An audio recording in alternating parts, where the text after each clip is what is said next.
یا ایھا الذین آمنوا لا تقولوا راعنا، اے لوگو جو ایمان لائے ہو رائنا نہ کہو. نبی صلی اللہ علیہ وسلم کی مجلسوں میں جب لوگ بیٹھتے کوئی بات سمجھ نہ آتی تو وہ آپ صلی اللہ علیہ وسلم سے دوبارہ بات پوچھنے کے لیے کہا کرتے تھے رائنا، آپ ہماری رعایت کیجئے، ہم کو دوبارہ بات بتا دیجئے. یہود جو آپ صلی اللہ علیہ وسلم کی مجلسوں میں آتے تھے انہوں نے اس لفظ کو غلط طریقے سے استعمال کرنا شروع کر دیا. رائنا کی بجائے کہا رائنا، جس کا معنی ہوتا ہے ہمارا گڈریا، ہمارا چرواہا. نعوذ باللہ، نعوذ باللہ. وہ حضور صلی اللہ علیہ وسلم کے لیے یہ لفظ استعمال کرنے لگے. اس پر اللہ تعالیٰ نے ان کو تو چھوڑ دیا، مسلمانوں سے کیا کہا؟ تم اپنا لفظ بدل لو، تم رائنا کہنا چھوڑ دو، انظر نہ کہو. اس میں ایک بہت بڑا سبق ہے کہ بسا اوقات انسان کسی کی خباثت سے بچنے کے لیے ضروری نہیں کہ اس کو کوئی سزا ہی دے یا اس کا جواب دے یا گالی کا جواب گالی سے دے یا کسی کی بدتمیزی اور بد تہذیبی کا جواب بدتمیزی سے دے. نہیں، اپنا راستہ بدل لے، اسی میں انسان کی بھلائی ہے. فرمایا بلکہ انظر نہ کہو اور توجہ سے بات کو سنو. یہ کافر تو عذاب علیم کے مستحق ہیں. یہ لوگ جنہوں نے دعوت حق کو قبول کرنے سے انکار کر دیا، خواہ اہل کتاب میں سے ہوں یا مشرک ہوں، ہرگز یہ پسند نہیں کرتے کہ تمہارے رب کی طرف سے تم پر کوئی بھلائی نازل ہو، مگر اللہ جس کو چاہتا ہے اپنی رحمت کے لیے چن لیتا ہے، اور وہ بڑا فضل فرمانے والا ہے.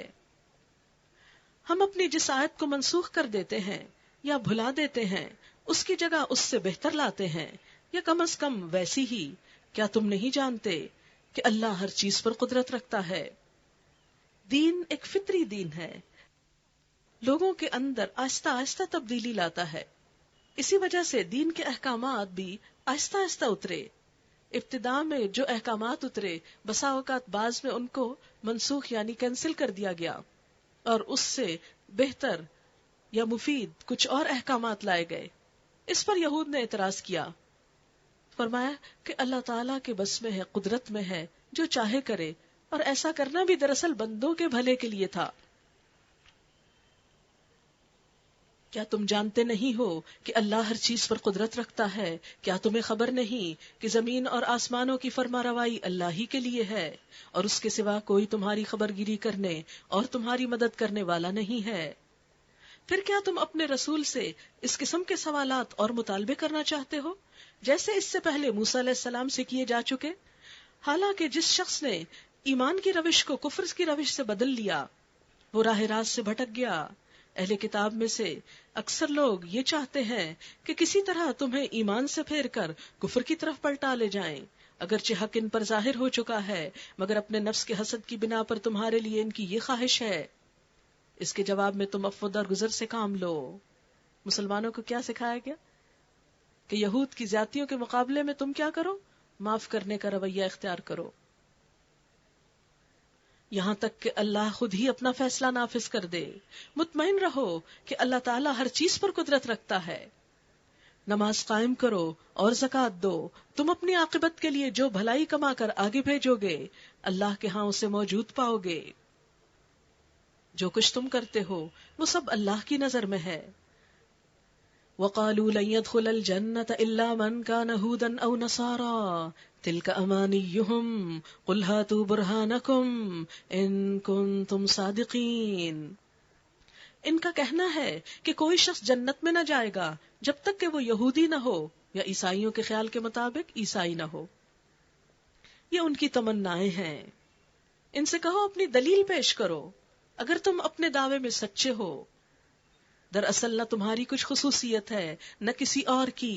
حق یہ ہے کہ جو بھی اپنی ہستی کو اللہ کی اطاعت میں سونپ دے اور عملاً نیک روش پر چلے اس کے لیے اس کے رب کے پاس اس کا اجر ہے، اور ایسے لوگوں کے لیے کسی خوف یا رنج کا کوئی موقع نہیں. یعنی کسی نسلی دین کی کوئی وقت نہیں جب تک کہ عمل نہ ہو. نجات کا ذریعہ کیا ہے؟ من اسلم وجہہ للہ، اپنا آپ اللہ کے حوالے کر دینا، اپنا رخ اللہ کی جانب کر لینا، اور اس کے ساتھ ساتھ نیکی کا رویہ اختیار کرنا. وَهُوَ مُحْسِنٌ. وقالت اليهود ليست النصارى على شيء وقالت النصارى ليست اليهود على شيء وهم يتلون الكتاب. یہودی کہتے ہیں عیسائیوں کے پاس کچھ نہیں، عیسائی کہتے ہیں یہودیوں کے پاس کچھ نہیں، کیونکہ ان میں سے ہر ایک خود کو حق پہ سمجھتا تھا. جیسے ہمارے ہاں بھی ہر گروہ مسلمانوں میں سے کیا سمجھتا ہے کہ حق صرف ان کے پاس ہے اور دوسرے وہ تو گمراہ ہیں، ان کے جو ساتھ ہیں وہ غلط کام کر رہے ہیں. ایسا انتہا پسندانہ رویہ کسی مسلمان کا نہیں ہو سکتا. یہود کہتے ہیں عیسائیوں کے پاس کچھ نہیں، عیسائی کہتے ہیں یہودیوں کے پاس کچھ نہیں، حالانکہ دونوں ہی کتاب پڑھتے ہیں. اور اسی قسم کے دعوے ان لوگوں کے بھی ہیں جن کے پاس کتاب کا علم نہیں ہے. یہ اختلافات جن میں یہ لوگ مبتلا ہیں، ان کا فیصلہ اللہ قیامت کے روز کرے گا. اور اس شخص سے بڑھ کر ظالم اور کون ہوگا جو اللہ کے معبدوں میں اس کے نام کی یاد سے روکے اور ان کی ویرانی کے درپے ہو. ایسے لوگ اس قابل ہیں کہ ان عبادت گاہوں میں قدم نہ رکھیں، اور اگر وہاں جائیں بھی تو ڈرتے ہوئے جائیں. ان کے لیے تو دنیا میں رسوائی ہے اور آخرت میں بھی ان کے لیے عذاب عظیم ہے. جب دل سے اللہ کی قدر نکلتی ہے تو پھر اللہ کے گھر کی قدر بھی جاتی رہتی ہے. کسی بھی قوم کے یا گروہ کے ایمان کا حال معلوم کرنا ہو تو دیکھنا یہ ہوگا کہ ان کی مسجدوں کے ساتھ کتنی وابستگی ہے، مسجدوں سے کتنی محبت ہے. اسی لیے یہاں فرمایا کہ اس سے بڑا ظالم کون ہے جو لوگوں کو اللہ کی مسجدوں سے روکے، عبادت گاہوں سے روکے. ایک حدیث میں آتا ہے کہ نبی صلی اللہ علیہ وسلم نے فرمایا قرب قیامت میں مسلمانوں کی مسجدیں بظاہر آباد اور مزین اور خوبصورت ہوں گی مگر حقیقتاً ویران ہوں گی کہ ان میں حاضر ہونے والے نمازی کم ہو جائیں گے. اس سے کیا پتہ چلتا ہے کہ مسجد کی آبادی صرف اس کو بہت بڑا تعمیر کر لینا نہیں، اس میں خوبصورت رنگ روغن کر دینا نہیں، بلکہ مسجد کی اصل آبادی تو اس میں عبادت کرنے والوں کے ذریعے ہوتی ہے. حضرت علی رضی اللہ تعالی عنہ کا ارشاد ہے کہ شرافت اور انسانیت کے 6 کام ہیں، 3 حضر کے اور 3 سفر کے. حضر کے 3 کام یہ ہیں: تلاوت قرآن کرنا، مسجدوں کو آباد کرنا، ایسے دوستوں کو اکٹھا کرنا جو اللہ تعالیٰ اور دین کے کاموں میں مدد کریں. اور سفر کے 3 کام یہ ہیں: اپنے توشے سے غریب ساتھیوں پہ خرچ کرنا، حسن خلق سے پیش آنا اور رفقائے سفر کے ساتھ ہنسی خوشی اور خوش طبعی کا طرز عمل رکھنا. تو اس سے بھی کیا پتہ چلتا ہے کہ مسجد کی آبادی اللہ کے ذکر، تلاوت اور نماز سے ہوتی ہے. آج کے مسلمانوں نے عالی شان مسجدیں تو تعمیر کر دی جگہ جگہ پر، بسا اوقات ایک ہی سڑک پر 2 آمنے سامنے بھی کر دی، لیکن حقیقی معنوں میں وہ آباد نہ ہو سکی. اسلام میں مسجد محض نماز پڑھنے کی جگہ بھی نہیں. مسجد نبوی کو دیکھیے، نبی صلی اللہ علیہ وسلم نے وہاں بہت سے کام کیے. وہ نماز کے علاوہ تعلیم گاہ بھی تھی، پہلی اسلامی یونیورسٹی بھی تھی، وہاں عدالت بھی لگتی تھی، وہاں بسا اوقات لوگوں کو، قیدیوں کو قید بھی کر دیا جاتا تھا، وہاں غریبوں کی مدد بھی ہوتی تھی، غنیمت کا مال بھی وہاں بیٹھ کر تقسیم ہوتا تھا. مسجد مسلمانوں کے لیے ایک سوشل سینٹر بھی ہے. لہذا مسجدوں کی آبادی مسلمانوں کی ترقی کا ذریعہ ہے، لیکن یہ اسی وقت ہو سکتی ہے جب اللہ تعالیٰ کی اس شرط پر عمل کیا جائے کہ ان کے لیے کیا ضروری تھا کہ وہاں جائیں تو ڈرتے ہوئے جائیں، اپنی بڑائی جتانے نہیں، اللہ کا نام بڑا کرنے کو. مشرق اور مغرب سب اللہ کے لیے ہیں، جس طرف بھی تم رخ کرو گے اسی طرف اللہ کا رخ ہے. اللہ بڑی وسعت والا اور سب کچھ جاننے والا ہے. ان کا قول ہے کہ اللہ نے کسی کو بیٹا بنایا ہے. اللہ پاک ہے ان باتوں سے. اصل حقیقت یہ ہے کہ زمین اور آسمان کی تمام موجودات اس کی ملک ہیں، سب کے سب اس کے مطیع فرمان ہیں. وہ آسمانوں اور زمین کا موجد ہے اور جس بات کا وہ فیصلہ کرتا ہے اس کے لیے بس یہ حکم دیتا ہے کہ ہو جا، اور وہ ہو جاتی ہے. نادان کہتے ہیں اللہ خود ہم سے بات کیوں نہیں کرتا. یا کوئی نشانی ہمارے پاس کیوں نہیں آتی؟ ایسی ہی باتیں ان سے پہلے لوگ بھی کیا کرتے تھے. ان سب اگلے پچھلے گمراہوں کی ذہنیتیں ایک جیسی ہیں. یقین لانے والوں کے لیے تو ہم نشانیاں صاف صاف نمایاں کر چکے ہیں. اس سے بڑھ کر نشانی کیا ہوگی کہ ہم نے تم کو علم حق کے ساتھ خوشخبری دینے والا اور ڈرانے والا بنا کر بھیجا. اب جو لوگ جہنم سے رشتہ جوڑ چکے ہیں ان کی طرف سے تم ذمہ دار اور جواب دہ نہیں ہو. وَلَن تَرْضَىٰ عَنْكَ الْيَهُودُ وَلَا النَّصَارَىٰ حَتَّىٰ تَتَّبِعَ مِلَّتَهُمْ. یہودی اور عیسائی تم سے ہرگز راضی نہ ہوں گے جب تک تم ان کے طریقے پر نہ چلنے لگو. لیکن اگر انسان ان کے طریقوں پر چلنے لگے تو پھر اللہ کی بارگاہ میں اس کا کوئی مقام نہیں، کیونکہ ان میں سے ایک مغضوب علیہم ہیں اور دوسرے ضالین ہیں. ان کے طریقوں پر چلنا دراصل کیا ہے کہ انسان اللہ کے غضب کا مستحق ہو جائے یا پھر سیدھے رستے سے بھٹک جائے. صاف کہہ دو کہ راستہ بس وہی ہے جو اللہ نے بتایا ہے.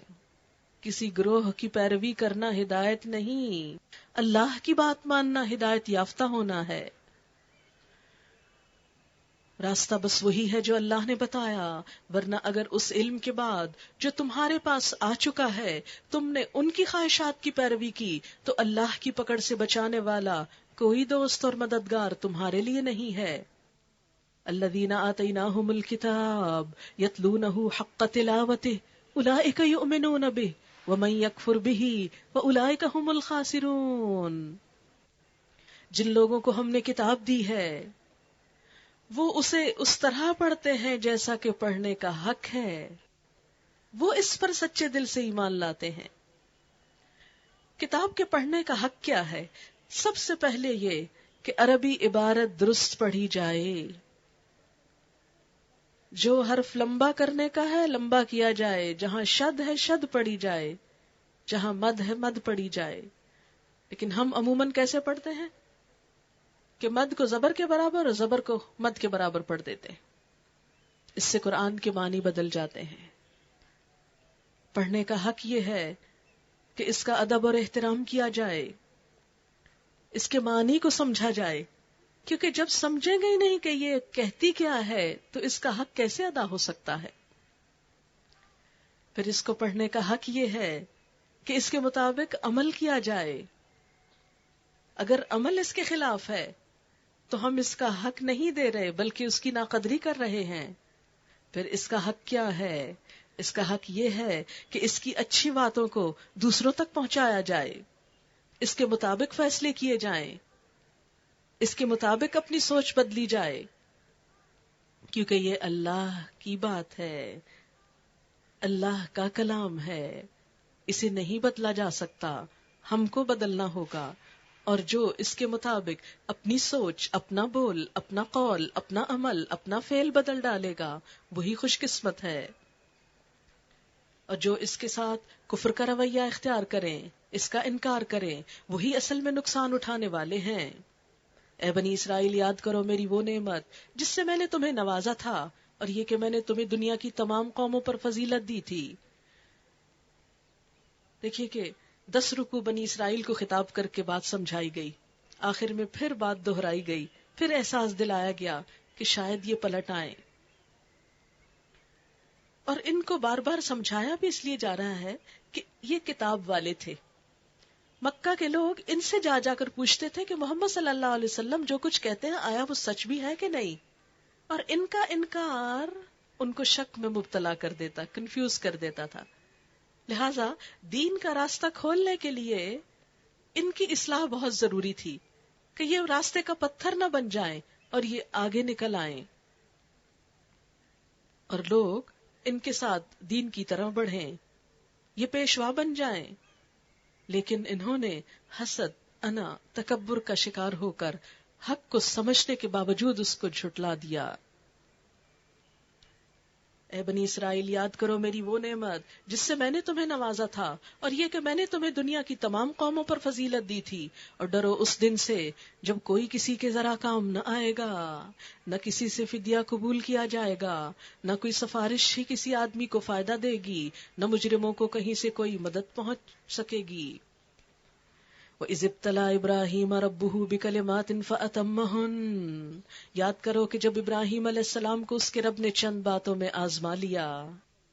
ابراہیم علیہ السلام ایک مکمل اندھیری قوم میں، اندھیرے ماحول میں پیدا ہوئے، ہر طرف بت پرستی تھی۔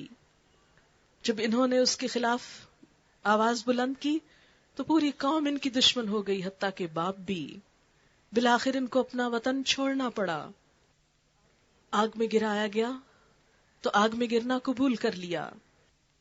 پھر اللہ تعالیٰ نے جب ہجرت کا حکم دیا، مکہ کو آ کے آباد کیا، پھر حکم ہوا بیٹے اور بیوی کو چھوڑ کر یہاں سے چلے جاؤ۔ پھر جب واپس گئے، بیٹا بڑا ہو چکا تھا، دیکھ کر خوش ہوئے، حکم دیا اس کے گلے پہ چھری پھیر دو۔ اللہ تعالیٰ نے ابراہیم علیہ السلام کو اولاد سے، بیوی سے، وطن کی محبت سے، والدین کی محبت سے، ہر چیز سے آزمایا۔ ہر چیز کی مخالفت دیکھنی پڑی، ہر چیز میں دکھ دیکھنا پڑا، لیکن ان ساری تکلیفوں، غموں اور دکھوں کے باوجود وہ اپنے ایمان سے ایک لمحے کے لیے بھی ادھر ادھر نہیں ہوئے۔ یاد کرو جب ابراہیم علیہ السلام کو اس کے رب نے چند باتوں میں آزمایا اور وہ ان سب میں پورا اتر گیا تو اس نے کہا میں تجھے سب لوگوں کا امام بنانے والا ہوں۔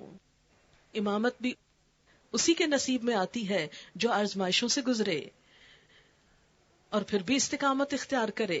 جو ہوا کے دوش پر اپنا رخ بدل لیں وہ اللہ کے کام کے نہیں ہوا کرتے۔ ابراہیم علیہ السلام نے عرض کیا اور کیا میری اولاد سے بھی یہی وعدہ ہے؟ اس نے جواب دیا میرا وعدہ ظالموں سے متعلق نہیں ہے، اور یہ کہ ہم نے اس گھر کعبے کو لوگوں کے لیے مرکز اور امن کی جگہ قرار دیا اور لوگوں کو حکم دیا ابراہیم علیہ السلام جہاں عبادت کے لیے کھڑے ہوتے ہیں اس مقام کو مستقل جائے نماز بنا لو۔ جب چن لیے گئے تو قدموں کے نشان بھی اس قابل قرار پائے کہ اس کے پاس نمازیں ادا کی جائیں، پاؤں کے نشان بھی عزت پا گئے۔ اور ابراہیم علیہ السلام اور اسماعیل علیہ السلام کو تاکید کی تھی کہ میرے اس گھر کو طواف اور اعتکاف اور رکوع اور سجدہ کرنے والوں کے لیے پاک اور صاف رکھو، اور یہ کہ ابراہیم علیہ السلام نے دعا کی اے میرے رب اس شہر کو امن کا شہر بنا دے، اور اس کے باشندوں میں سے جو اللہ اور آخرت کو مانے انہیں ہر قسم کے پھلوں کا رزق دے۔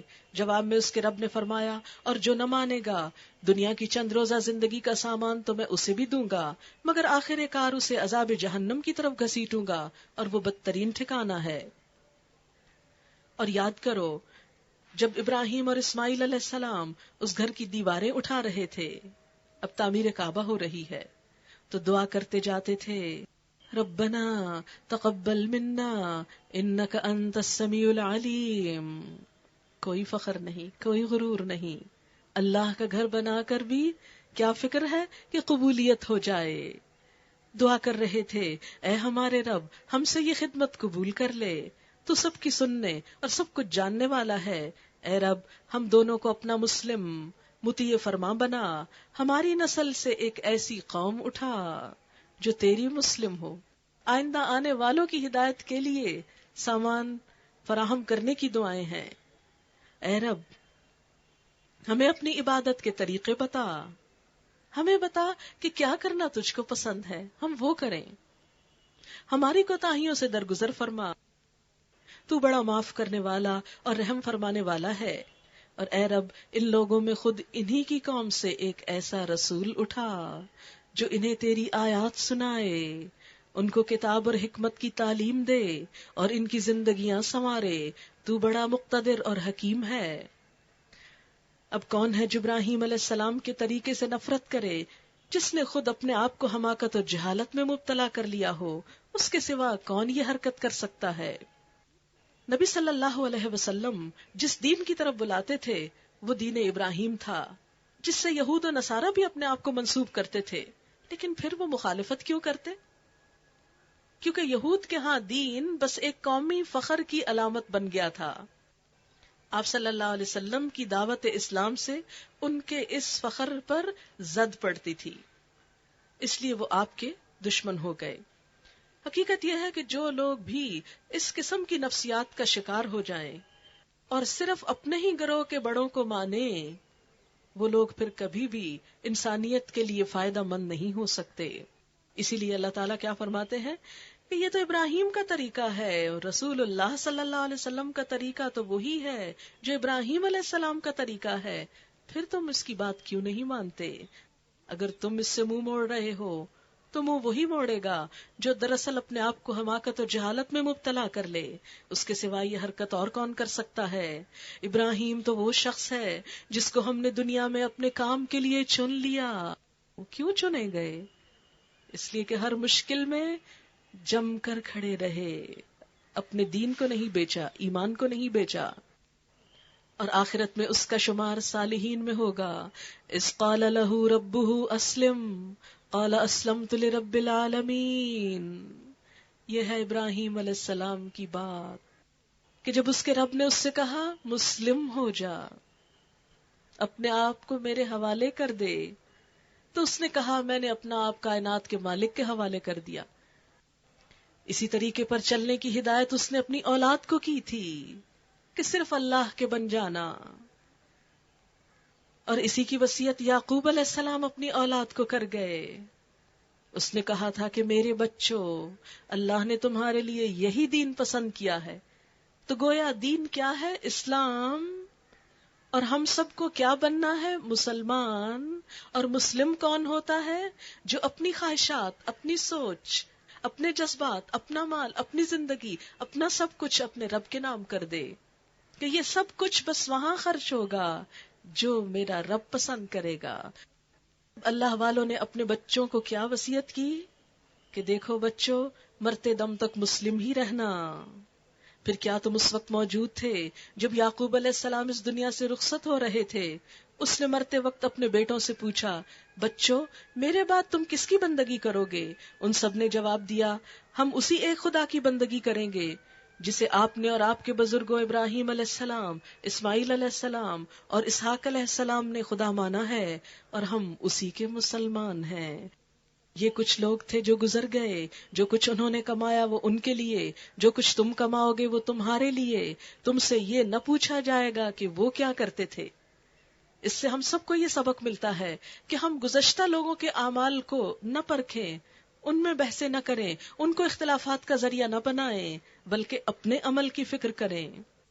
یہودی کہتے ہیں یہودی ہو تو سیدھا رستہ پاؤ گے، عیسائی کہتے ہیں عیسائی ہو تو ہدایت ملے گی. ان سے کہو نہیں. کیوں؟ اس لیے کہ ہدایت کسی خاص گروہ کے پاس نہیں. یہودیت اپنے موجودہ نظریات کے مطابق 3 اور 4 صدی قبل مسیح میں آئی، اور عیسائیت حضرت عیسیٰ علیہ السلام کی وفات کے بعد کی پیداوار ہے. لہٰذا وہ دین جو پیغمبروں کے کئی سو سال بعد گھڑ لیے گئے وہ اصل دین تو نہیں ہو سکتے. اگر کوئی شخص اصل دین کو پانا چاہتا ہے تو اس کے لیے لازم ہے پیغمبر کی لائی ہوئی کتاب اور اس کی بتائی ہوئی بات کو تھام لے. جیسے نبی صلی اللہ علیہ وسلم نے فرمایا تھا میں تمہارے درمیان 2 چیزیں چھوڑ کر جا رہا ہوں، ان کو مضبوطی سے پکڑ لو گے تو کبھی گمراہ نہ ہوگے، اللہ کی کتاب اور اس کے رسول صلی اللہ علیہ وسلم کی سنت. ان سے کہو نہیں، بلکہ سب کو چھوڑ کر ابراہیم علیہ السلام کا طریقہ، اور ابراہیم علیہ السلام مشرکوں میں سے نہ تھے. قولو، کہو. کس سے کہا جا رہا ہے؟ ہم سب سے، مسلمانوں سے. کہو کیا؟ آمنا باللہ، ہم ایمان لائے اللہ پر اور اس ہدایت پر جو ہماری طرف نازل ہوئی اور جو ابراہیم، اسماعیل، اسحاق، یعقوب اور اولاد یعقوب علیہم السلام اجمعین کی طرف نازل ہوئی، اور جو موسیٰ علیہ السلام اور عیسیٰ علیہ السلام اور دوسرے تمام پیغمبروں کو ان کے رب کی طرف سے دی گئی تھی. ہم ان کے درمیان کوئی فرق نہیں کرتے اور ہم اللہ کے مسلم ہیں. پھر اگر وہ اسی طرح ایمان لائیں جس طرح تم ایمان لائے ہو، یعنی صحابہ کرام کی طرح، تو ہدایت پر ہیں، اور اگر اس سے منہ پھیریں تو کھلی بات ہے کہ وہ ہٹ دھڑمی میں پڑ گئے ہیں. لہٰذا اطمینان رکھو کہ ان کے مقابلے میں اللہ تمہاری حمایت کے لیے کافی ہے، وہ سب کچھ سنتا اور جانتا ہے. صبغت اللہ، اللہ کا رنگ، نہ یہودیت کا رنگ نہ عیسائیت کا، کیونکہ عیسائی بننے کے لیے بیپٹائز کرتے ہیں نا، رنگ میں ڈبوتے ہیں بچوں کو. اور اللہ کا رنگ کیا ہوتا ہے کہ بندے کو دیکھتے ہی رب یاد آ جائے کہ یہ اللہ کا بندہ ہے، اور اس کے رنگ سے اچھا اور کس کا رنگ ہوگا، اور ہم اسی کی بندگی کرنے والے لوگ ہیں. اے نبی صلی اللہ علیہ وسلم ان سے کہو کیا تم اللہ کے بارے میں ہم سے جھگڑتے ہو؟ حالانکہ وہی ہمارا رب بھی ہے اور تمہارا رب بھی. ہمارے اعمال ہمارے لیے، تمہارے اعمال تمہارے لیے، اور ہم اللہ ہی کے لیے اپنی بندگی کو خالص کر چکے ہیں.